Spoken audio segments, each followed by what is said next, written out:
NASA আবিষ্কার করলো আসমানে থাকা ফেরেশতাদের সিগারেট ধ্বনি।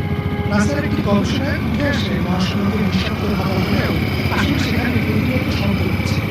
গবেষকরা সেই শব্দ শুনে বলছে যেন মিলিয়ন মিলিয়ন মানুষ একসঙ্গে গান গাইছে। অথচ শবে মেরাজের রাতে রাসূল সাল্লাল্লাহু আলাইহি ওয়াসাল্লাম বলেছিলেন মহাকাশে প্রতিনিয়ত ফেরেশতারা জিকির করছে। তবে কি এবার রেকর্ড করা হবে ফেরেশতাদের জিকিরের ধ্বনি? আবু দার রাদিয়াল্লাহু তাআলা আনহু বলেন, রাসূল সাল্লাল্লাহু আলাইহি ওয়াসাল্লাম যখন মিরাজ থেকে ফিরে আসেন তখন তাকে প্রশ্ন করা হয়, আপনি আকাশে কি দেখেছেন বা কি শুনেছেন?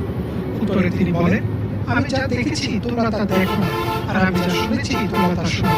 আকাশে প্রচন্ড কাঁপুনির শব্দ হচ্ছে, আর তা হওয়ার কারণ আছে। আকাশে 4 আঙ্গুল পরিমাণেও জায়গা খালি নেই। সবখানেই ফেরেশতারা সিজদায় আছেন আর আল্লাহর জিকির করছেন। রাসূল সাল্লাল্লাহু আলাইহি ওয়াসাল্লাম হাদিসটিতে প্রচন্ড ঝাঁকুনির মতো